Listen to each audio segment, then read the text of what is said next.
Eu tenho aqui nos estúdios o Marcos e a Neuli, sua esposa, um casal que vai nos contar como eles sofreram.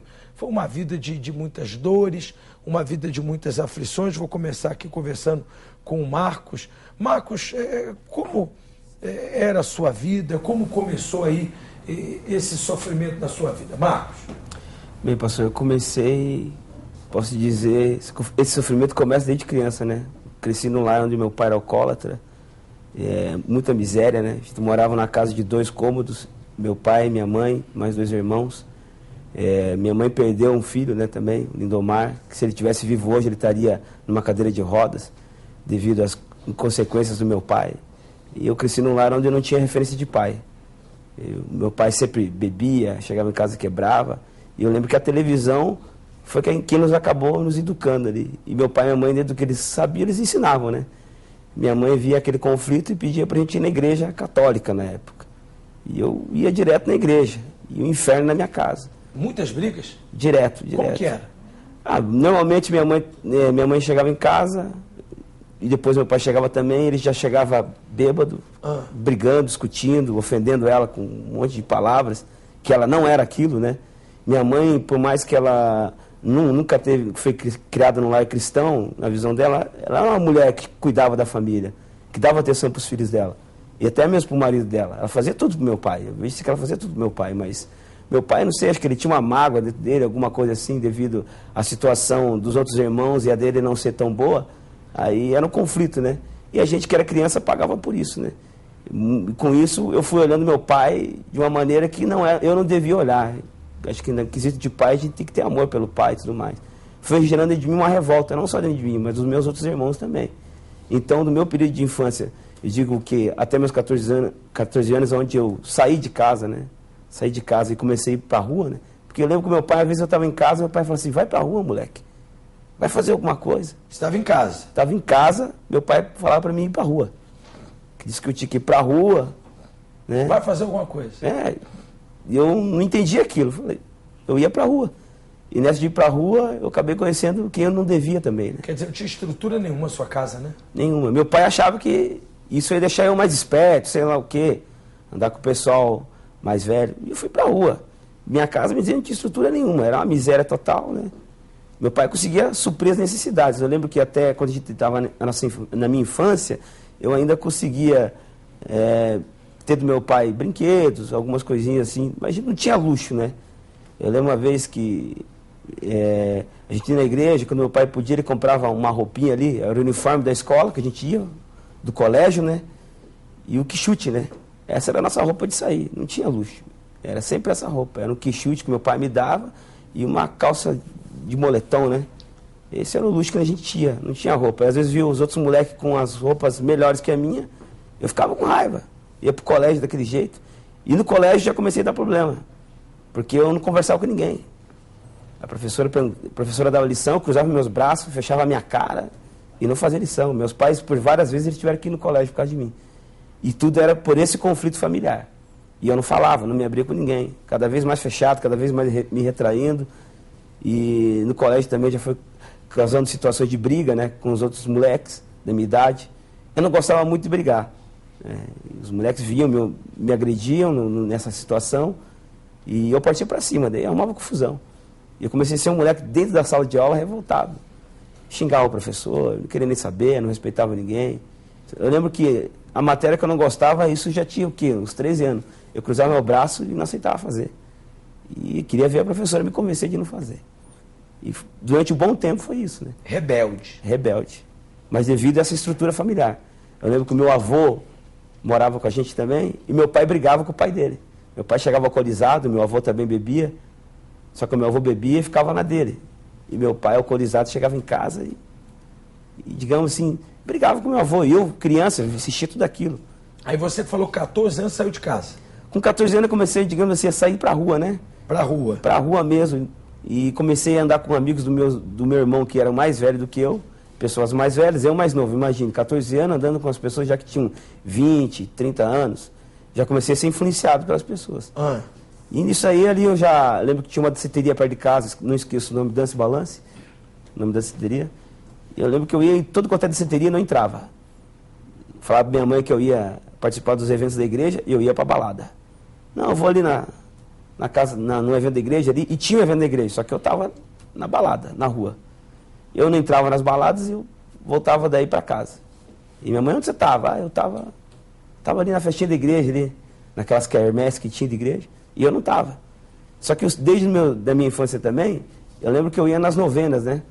Que o pessoal fazia aquelas novenas em casa, eu ia. Então, pelos vizinhos eu era visto, Marcos é o filho exemplar. Só que a minha casa era inferno. Eu lembro que eu ia nas novenas, eu era religioso, né? Uma criança religiosa. Eu ia nas novenas, as senhoras ali de idade gostavam que eu ia, né? Até gavavam pro meu pai e minha mãe, só que dentro de casa eles não sabiam a minha realidade, né? Na frente de casa morava um pessoal, mora até hoje, o pessoal que era da Assembleia de Deus, né? De outra denominação, e nunca foram evangelizar a gente não, nesse sentido assim. E vendo às vezes meu pai bêbado, brigava, quantas vezes eu cheguei do trabalho e tive que apartar a briga, polícia, isso foi um tumulto. E com 14 anos eu fui para balada e comecei a trabalhar nessa casa noturna. Foi do nada, eu lembro que eu entrei, primeiro lugar que eu entrei, que eu consegui entrar, sentei do lado onde tinha a cabine de som, o cara olhou para mim, falou, vem cá, quer aprender? Eu subi, fiquei olhando o cara tocar e subi. E o cara me deixou ali. No outro dia veio o dono da casa noturna e perguntou se eu queria trabalhar ali. Com 14 anos, nem perguntou se eu tinha idade, nada. Ah, eu não quis nem saber. Aí eu comecei a sair de casa na sexta-feira e voltar só na segunda. Daqui a pouco ficava uma semana fora. Saía sexta? Sexta-feira, voltava só na segunda. E ficava fazendo o quê? Eu tocava no baile sábado, domingo e ficava lá na casa do amigo meu que morava na frente do baile. Ali, com 14 anos, eu já comecei a ter o quê? Experiências sexuais ali, né? Já comecei a me envolver com a mulherada logo cedo. Eu novinho, né? O meu irmão também ia nesse baile. Lembra que a gente gostava muito de dançar. Só que daqui a pouco, eu consegui o cargo máximo lá dentro, né? Pô, eu era DJ, então você tinha um imã ali, né? A mulherada olhava e caía em cima mesmo. E eu era novo e não queria nem saber. Às vezes, rolando baile, eu pegava uma mulher, entrava dentro do quartinho e ficava lá. Rolando baile. E foi várias vezes assim. E ali foram noites de orgia. Eu saía, eu lembro que eu comecei a beber ali, porque eu não gostava muito da bebida devido ao meu pai, né? Eu olhava para meu pai e falava, não quero ser igual a ele. Eu não quero ser igual ao meu pai. E ali eu conheci um amigo meu, Dinho, lembro até hoje o nome dele. E ao mesmo tempo que ele cuidava de mim, mas eu deixava me influenciar, né? Porque eu acabei tendo ele como um parceiro, assim, que cuidava, né? Não deixava me envolver tanto com as coisas erradas, mas mesmo assim eu me envolvi. Ali naquele mesmo lugar, pastor, eu conheci as drogas, eu conheci a prostituição, conheci a malandragem, né? Ter a lábia ali, aprendi com o pessoal, né? E comecei a ter conhecimento com o pessoal Barra Pesada, que eu lembro que tinha um bairro chamado Vila Esperança, e os outros bairros ali da região. Eu lembro que eu morava num bairro onde não podia o pessoal do meu bairro ir naquele bairro, porque o pessoal daquele bairro queria pegar eles. Eu era o único que andava naquelas regiões ali, não acontecia nada comigo, devido a trabalhar nessa danceteria. Então o pessoal olhava para mim e falava, não vamos pegar ele, porque final de semana nós vamos ter que ir no baile. Como é que nós vamos no baile? Ele trabalha lá. Mas eu sei que tinha muita gente que tinha sede até de me matar naquela época. Aí você começou com as orgias, envolvendo-se com mulheres, bebida e drogas. Começou como? Ali no baile mesmo, eu tocando, às vezes um amigo ou outro. Eu tinha, digamos assim, um número de passes, né, para liberar o pessoal. Às vezes vinha um ou outro que pedia para liberar, eu liberava a pessoa. Nisso aí os caras me davam o quê? Uma trouxinha de droga ali. Toma aí. Só que mal sabia que eu estava liberando muitas vezes o traficante da região ali. O cara que dominava o tráfico ali. Aí você começou a usar o quê? Comecei a usar maconha. E nessa daí eu comecei o quê? A pensar que eu era esperto, né? Na minha visão, o cara me deu trouxinha. Eu comecei a querer vender dentro do baile. Dentro do baile? Dentro do baile. E comecei a fazer um pequeno tráfico ali, né? Os caras sabiam que eu tinha, daqui a pouco foi o pó. Mas eu nunca cheirei, né? Eu vendi o pó, vendi a maconha, ali debaixo dos panos. E o dono da casa não gostava. E um dia o dono chegou para mim e falou, eu tô sabendo aí que tem um cara que toca e que tá vendendo droga, e era eu. Eu falei, é mesmo? Desse jeito, né? Cínico, assim. Ele falou assim, é mesmo? Eu até critiquei ainda, falei, isso é ruim, né, cara? Isso é mal. Mas era eu que estava vendendo. E nisso dali, o pessoal começou a vir atrás de mim.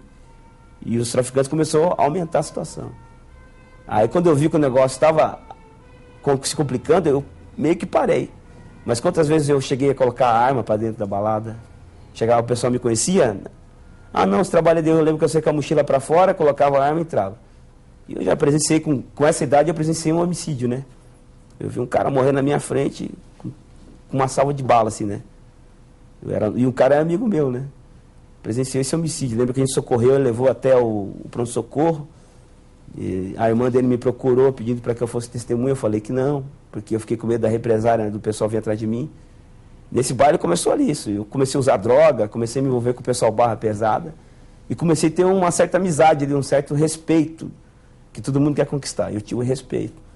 Eu já conhecia os caras que vendiam droga, conhecia a galera barra pesada, então, aos olhos adolescentes, eu tinha tudo que eu queria, né? E quando passava o efeito dessas drogas, dessas prostituições, como que você ficava, Marco? Aí era depressão, né?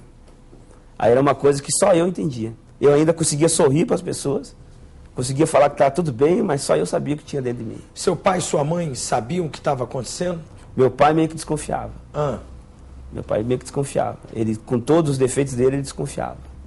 Né? Isso que eu estou falando isso aqui, meu pai e a mãe não sabem que eu usava droga. Estou falando aqui, isso, digamos assim, eles não sabem. Se eles verem, eles vão ver eu dando testemunho, eles vão saber agora que eu usei droga. Usei maconha, andei com o pessoal que usava, né? Não se tornei, digamos assim, tinha pessoas extremas. Eu não vendia, eu não cheguei a roubar nada de casa para usar droga. Eu conseguia ganhar droga, não sei como, mas eu ganhava. E quando passava tudo isso, via o vazio, né? Que você queria suprir de volta com aquilo, você corria atrás daquilo. Eu lembro que o que supria esse vazio era a noitada. Eu ia pra noitada e ficar na balada, né? Eu não conseguia ficar dentro de casa. Não conseguia. Parecia que me dar um negócio e eu saía de casa. E quando eu chegava em casa, meu pai já vinha brigar comigo. Já vinha falar comigo, eu saía fora. Eu lembro que eu entrava por uma porta, e ele já começava a discutir comigo, eu já saía. Então, isso eu sempre evitei. Eu fui um dos filhos que sempre mais evitei discutir com ele. Né? E até o momento que começamos o quê? Eu e meu pai chegamos um dia a brigar, né? E tipo, desculpe, estava em casa, ele brigava direto com a minha mãe. Eu não aguentei mais com a situação, né? Eu lembro que eu tinha saído com uns amigos meus. Daí ele voltou e me humilhou assim, na questão de comida, né? Ah, vai comer na casa dos teus amigos, que, já que você não tem comida aqui. E aí? Eu peguei o prato de comida e taquei na cara dele. Que isso, rapaz? E aí eu... Perdão.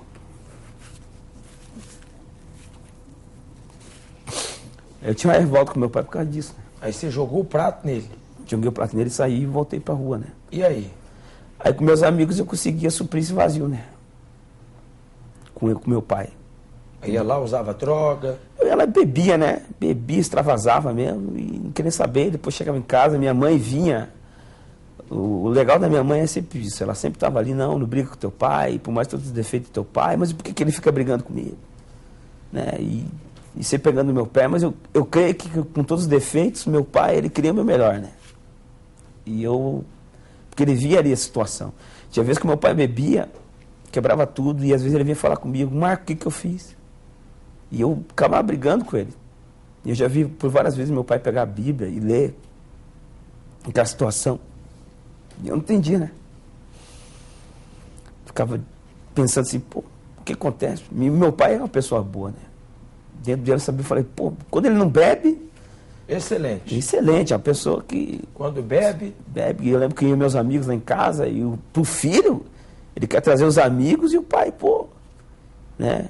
E eu trazia meus amigos lá em casa, meu pai chotava meus amigos de lá. Aí que eu comecei o quê? Bater de frente com meu pai mesmo, né? Cada vez mais, bater de frente com ele. Quantos anos foram assim?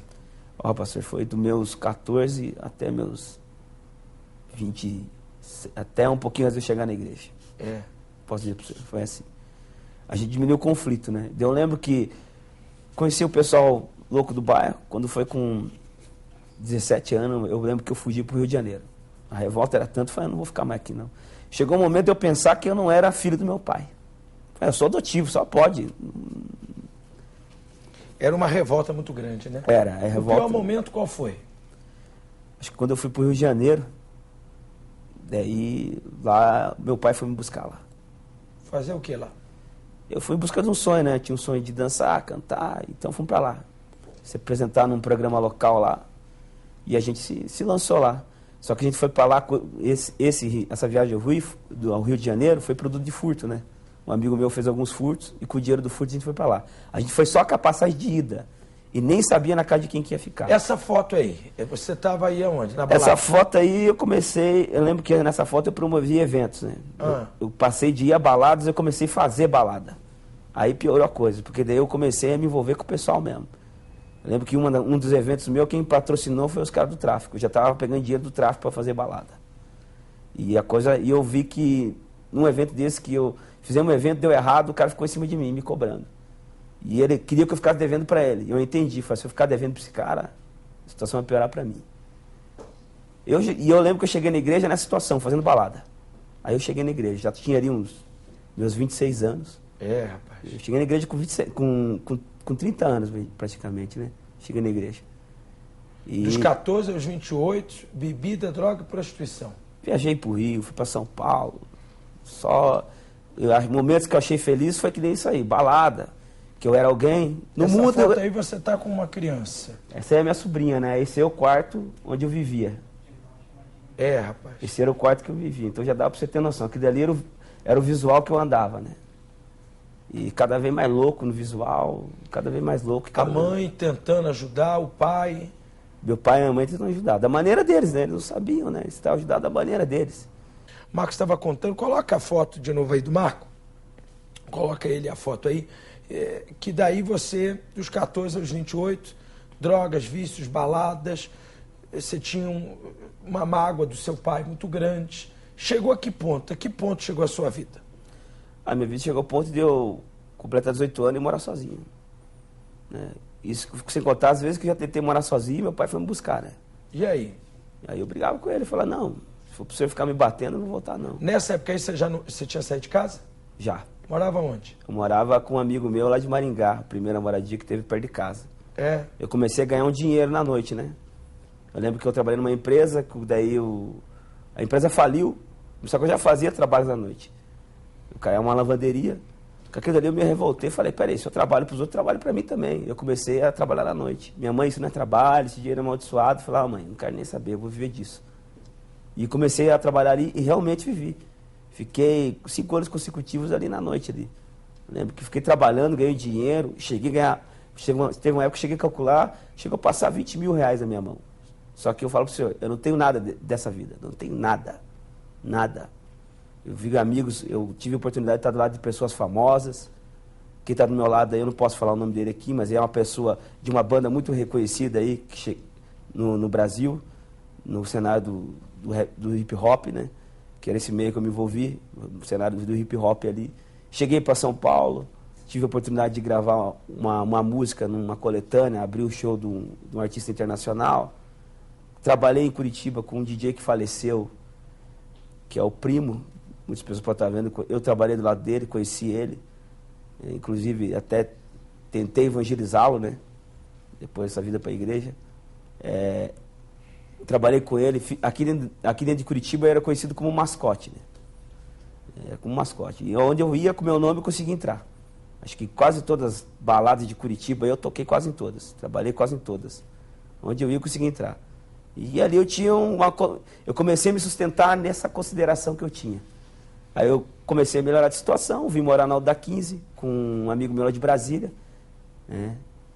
E com esse amigo meu de Brasília, ele era usuário de droga. Ali eu lembro que a gente bagunçou bastante, né? O pior momento, qual foi, Marco? Foi ali na Alto da 15, eu morando ali e achando que estava arrebentando, aquela coisa, você virava o ano, 2007 vai ser o meu ano, é o número 7, então eu buscava muito ajuda nos horóscopos, né? E eu andava com o pessoal ali envolvido com o candomblé, eu nem sabia, né? E aí? Eu pedi orientação para esse pessoal, e o pessoal falava, faz isso, eu fazia, né? Só que ali eu estava indiretamente me envolvendo com o lado espiritual e eu nem imaginava. Eu não dava muita atenção por isso. Ali eu lembro que eu morei na Alto da 15, numa madrugada, eu não dormia, eu passei noites de insônia. Eu liguei a televisão, quem estava na televisão? O senhor. Era segunda-feira, um propósito da camisa, eu lembro.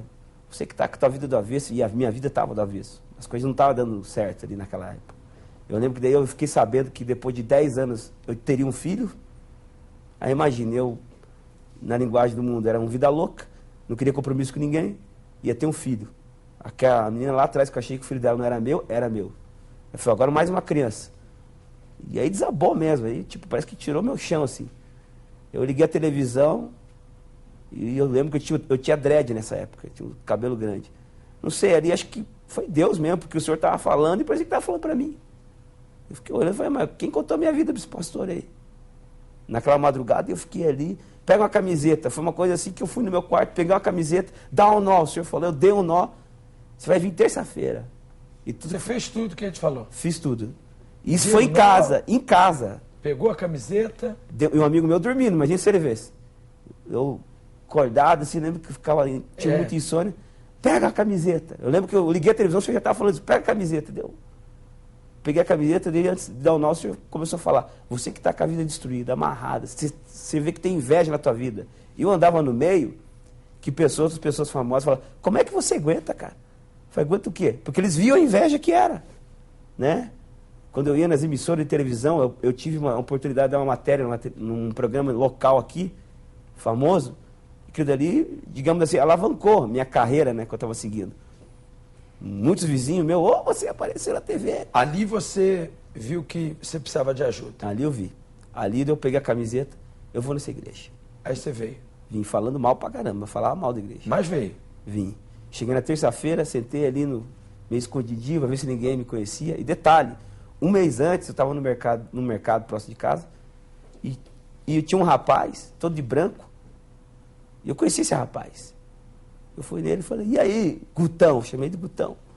Ele me olhou assim, virou médico. Não, sou pastor. Eu falei, pastor?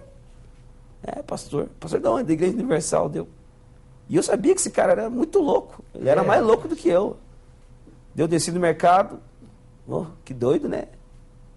Eu cego, né? Um cego, né? Eu nunca vi. Eu achando que eu estava bem, Deus ajudou o cara. Eu era assim, orientava as pessoas a buscar Deus, e eu que precisava buscar. E daí, depois de um mês, eu estava aqui na igreja. Eu lembro, cheguei na terça-feira, era o senhor ali. Eu vi o senhor e dentro de mim estava aquela coisa de mim. Vou falar com esse homem aí. Vou falar com esse homem aí. E estava aquele pastor. E estava aquele pastor. Quando eu passei no corredor de luz, era o propósito da Rosa, corredor de luz. Eu passei no corredor de luz, ele colocou a mão na minha cabeça. Eu vi que ele se assustou porque ele me reconheceu. Eu tinha um cabelão antes, né? Só que naquele dia, até isso eu fiz, eu cortei o cabelo. Eu falei, vou na igreja, né? Cortei o cabelo. Ninguém entendeu nada. Eu lembro que eu vim na igreja dele, botou a mão na minha cabeça, eu fiquei esperando o senhor me atender. Eu falei, só sai daqui quando esse pastor me abençoar. Não aí nós lhe atendemos. Aí o senhor me atendeu, falou comigo, expliquei toda a minha situação. Ali eu saí diferente. Sei lá, eu saí forte, saí diferente. Eu lembro que eu até fumava. Eu lembro que eu fui acender um cigarro ali fora. Eu olhei pro cigarro, não vou fumar. E eu comecei a lutar ali, foi uma batalha. Eu vim várias terça-feiras. E o amigo meu, dentro da minha casa, ele já começou a se ligar que eu estava diferente, né? Com isso, a mãe do meu filho, começamos a conversar, né, a respeito do meu filho, mas também foi uma guerra porque ela não era da igreja. Foi uma luta ali. Eu travei uma batalha, a verdadeira batalha. Aí sua libertação demorou quanto tempo? 1 ano. 1 ano. Porque eu fiquei na igreja, fazendo tudo que vocês mandavam, só que eu não tinha me entregado. Eu estava na igreja e estava na balada ainda. Eu vinha na igreja e ia na balada. Até que um dia... Eu lembro que foi final do ano. Eu lembro que uma coisa que o senhor falava muito, que eu ficava me condenando, né? Você falou, rapaz, você errou o começo, acerta o final. E aquilo ficava na minha cabeça direto. Via um pensamento negativo. Peraí, eu errei o começo, vou acertar o final. Não interessa o que eu fiz, vamos embora. E as pessoas vinham, não, mas não sei o que lá. Eu lembro que eu comecei a vir para a igreja, o pessoal do grupo jovem, né? Que começou a me chamar. Eu corria. Porque eu falava, que grupo jovem? E eu lembro que vi o jovem falar, eu corria. Eu falei, eu não quero grupo jovem. Quem estava no grupo jovem? Esse rapaz que é pastor. Estava lá no grupo jovem, você vê como é que Deus é, né? E eu correndo, porque o meu orgulho falava mais alto. Aí eu falava, não vou. Eu lembro que um dia cheguei na igreja, daí comecei a me quebrar. Vim na igreja, eu buscava atendimento com o senhor me atendeu uma vez só. Depois quem foi me atender, esse rapaz. Eu imaginei, outra hora ele estava no mundo comigo, louco, e agora eu tinha que contar meus problemas para ele. Era o pastor. Era o pastor. Mas ele te ajudou. Me ajudou. Aí eu vim, continuei perseverando na fé ali. Aí eu lembro que teve a campanha da Fogueira Santa, fiz uma Fogueira Santa. Eu lembro que eu comecei a caminhar de Colombo até aqui. Você falou, vou mudar a minha vida. Porque eu queria me libertar. Eu lembro que eu via chorando. eu vim andando. Desculpa. Eu vim andando lá de Colombo aqui. E eu pensava, eu não queria dinheiro. Porque na minha visão eu tinha dinheiro. Eu não queria mais aquela vida. E mesmo assim, pastor, eu fiz a fogueira santa e eu não saí da noite. A primeira fogueira santa, eu lembro que a minha irmã chegou, você tá na Universal? Eu falei, tô. Ah, a primeira fogueira santa você sai. Eu já tinha o envelope com mais da metade do meu sacrifício. E eu lembro que o pastor falou, vamos usar pessoas da tua casa para falar com você. Aquilo eu fiquei. Eu falei, nossa, o que é isso? O pastor é mágico, meu. E aquilo veio na hora. E eu com o meu envelope lá. Sacrifiquei. Fui fazer o que... Eu mudei. Eu lembro que eu fui quebrar. Fui trabalhar de pedreiro, de servente pedreiro, para gerar meu sacrifício. Num lugar onde todo mundo me conhecia. Marco, quem é o Marco hoje? O Marco hoje é um homem de Deus, né? Pessoa diferente, transformada. Se libertou? Me libertei. Droga, vício? Tudo.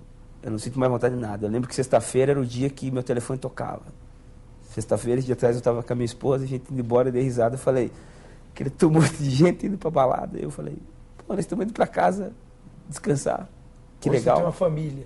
Hoje eu tenho uma família. Você tem uma esposa. Tenho uma esposa. Neuli conheceu ele na igreja, Neuli? Sim. E você? Você vivia também uma vida de sofrimento? Vivia, né? Desde a infância, assim. Ao contrário dele, eu tinha um referencial de pai e de mãe, assim. Eu via eles, assim, um casal unido, que sempre estava ali lutando. Mas era aquela dificuldade, aquela miséria, né? Que a gente morava no Rio de Janeiro, a gente chegou até a morar em barraco de lona, assim, que às vezes dava aquele vendaval, assim. Aí os vizinhos vinham depois, vocês estão bem? Ver se a gente estava bem, né? E tudo regrado. Nessa época tinha meu irmão e eu só, né? Idade diferente, assim, pouca diferença. Mas era aquilo, tinha que ser tudo regrado um pro outro, assim. Mas eu tinha aquele referencial de pai e de mãe, né? Assim, eu tinha essa estrutura de educação, de tudo. Meu pai sempre aquele, né, pai responsável, tudo. Procurava suprir as nossas necessidades, mas tudo muito limitado, né? E eu cresci assim. Só que daí com 15 anos eu saí de casa para trabalhar justamente por causa dessa dificuldade financeira que a gente tinha, né? Aí eu fui morar sozinha, conheci algumas amigas, né? Isso na época no interior de São Paulo, eu fui morar em Sorocaba. Aí a liberdade para uma menina de 15 anos que nunca teve, porque meu pai ele sempre trouxe a gente muito, né, nas rédeas, muito regrado, assim. Para ir na esquina tinha que contar quantos minutos que ia voltar. Mas aí com 15 anos eu estava com aquela liberdade toda nas mãos e sem juízo nenhum para poder aproveitar. Aí comecei a trabalhar, mas também comecei a me envolver com a noite, né? Aí conheci, né, outros amigos assim que me levavam para balada, para essas coisas assim. E daí comecei a me envolver com muita bebida, assim. Eu bebia muito. Às vezes saía também, né, na sexta-feira, voltava só na segunda-feira. Já não estava morando com os pais? Já não estava morando com os pais e fui assim me envolvendo, né? Mas daí quando eu estava com 17 anos, os meus pais eles se separaram. Minha mãe, que toda a vida assim eu via ela como, né, uma mulher ali, né, uma postura assim de uma mulher correta, tudo certinho, né, educando os filhos, tudo. Com 17 anos ela virou a cabeça, né? Eu estava morando assim longe, daí meu pai me ligou, tua mãe saiu de casa, aconteceu várias coisas. E eu não entendi, né, o que estava acontecendo. Daí eu ficava ligando pro meu pai, que eu tinha, né, um laço muito forte com meu pai. Aí a gente ficava se conversando assim pra, né, tipo, ele não ficar mal, mas também eu tava lá sem chão também, sem saber o que fazer, porque era um referencial que eu tinha, mas o que pra mim tinha desabado ali. Aí eu também já comecei assim, poxa, eu não quero isso pra mim, eu não quero, né... Eu namorava, começava a namorar assim, daí começava a ficar muito sério o negócio, eu já pegava, saía fora, porque eu falava, não vou. Minha mãe dedicou a vida toda, meu pai dedicou a vida dele toda, a família, agora está destruída assim, eu não quero isso pra mim, né? Aí só queria saber dessa época, daí eu falei, vou curtir mesmo e...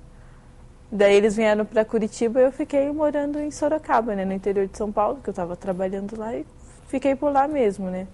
Daí, nessa época, eu lembro que separou todo mundo. Tinha o meu irmão, que foi para um lado, Aí minha mãe foi para outro, meu pai com a minha irmãzinha mais nova também foi para outro, virou... Seu pai se separaram. Do nada, assim, desabou tudo, né? O pior momento da sua vida? Foi nessa época mesmo, porque Quando eu vi... todo mundo se separou. Quando todo mundo se separou, porque eu tinha um referencial de família, aquilo ali Acabou. era a minha estrutura. E de repente, do nada, assim, aquilo destrói todo mundo, né? Você chegou na igreja nessa época? Foi nessa época. Mas já, assim, destruída também na vida sentimental, né? Porque, querendo ou não, a gente... eu não quero compromisso, mas também não queria sofrer, né? Só que quando eu acabava me envolvendo com as pessoas, né, brincavam comigo. Ou ao contrário, né? Quando a pessoa gostava de mim e queria algo sério, eu saía fora e acabava aquilo sofrendo, né? Tinha todos os amigos, tinha, né, a balada que eu quisesse entrar, eu entrava, né, com os amigos que eu tinha, mas no final da noite, né, a hora que estava sozinho, né, eu sentia o que ninguém sentia, né? Aquele vazio, aí vinha na mente todos aqueles problemas, poxa, a minha família, aí vinha aquele vazio, aquela depressão, né? E daí chorava um monte. Aí, nessa época, eu lembro que tem uma amiga minha que ela estava vindo na igreja, que morava comigo. Daí ela me via naquela situação, ao invés dela pegar e me consolar, ela falava tudo, não, você tá assim porque você... era a pessoa que falava a verdade para mim. Daí ela acabou me evangelizando para eu vir para a igreja. Foi essa sua amiga? Foi essa minha amiga. Daí ela me evangelizou para vir para a igreja, né? Mas daí também vim, né? Vim, mas ainda não... Isso há quantos anos atrás? Há 6 anos atrás. Veio, mas ainda não tinha se firmado. Fiquei um ano, assim, um pé na igreja, como diz o crente Raimundo, né? Um pé na igreja, outro no mundo. Porque ainda aquilo era muito, muito forte para mim, assim. Tipo, o vínculo, né? O vínculo com o mundo era muito forte. Um dia você quebrou esse vínculo? Um dia eu resolvi, falei, não. Até pela minha vida sentimental, porque eu cheguei na igreja, eu estava namorando com uma pessoa, que ali era aquela pessoa, assim, que parecia a minha última chance de ser feliz, né? Com alguém, era aquela pessoa. Eu me tornei dependente daquela pessoa. É como se fosse uma droga, que eu tinha um vício, fazia muito mal para mim, mas eu não conseguia largar, né? Aí quando eu cheguei na igreja, eu comecei a lutar por essa pessoa, só que chegou um tempo que eu vi que não era aquilo, né? Aí fiz um propósito firme com Deus, para Deus, né? Ou Deus arrancar, ou Deus mudava, ou Deus arrancava da minha vida de uma vez por todas, e aí eu ia seguir meu caminho. E Deus arrancou, né? Aí nesse momento eu peguei firme, entreguei minha vida para Deus e falei, olha, agora daqui para frente é o que o Senhor mandar, eu vou fazer, né? Aí procurando orientação com os obreiros, com os pastores, assim, sempre, né, seguindo as orientações, né, a direção que vinha eu procurava seguir, aí me entreguei e daí Deus foi transformando, né? Como que tá a Neuli hoje? A Neuli hoje está feliz e abençoada, graças a Deus. Conheceu o Marco quanto tempo depois? Eu vi ele chegar, eu estava uns 3 anos na igreja, daí vi ele chegar na igreja, todo doido. Aí eu falei, esse é o homem de Deus para minha vida. Aí você viu Deus transformando ele. Exatamente. Até algumas pessoas que eu comentava falavam, não, você tá maluca. Esse doido aí, imagina como que ele vai falar com você, né? Mas eu tinha certeza, porque Deus tinha falado comigo, não tinha falado com outra pessoa, tinha falado comigo, que era ele. E Deus mudou tudo, né? Mudou tudo. Felizes hoje, Marco? Com certeza, pastor. Hoje eu não tenho que me queixar dela.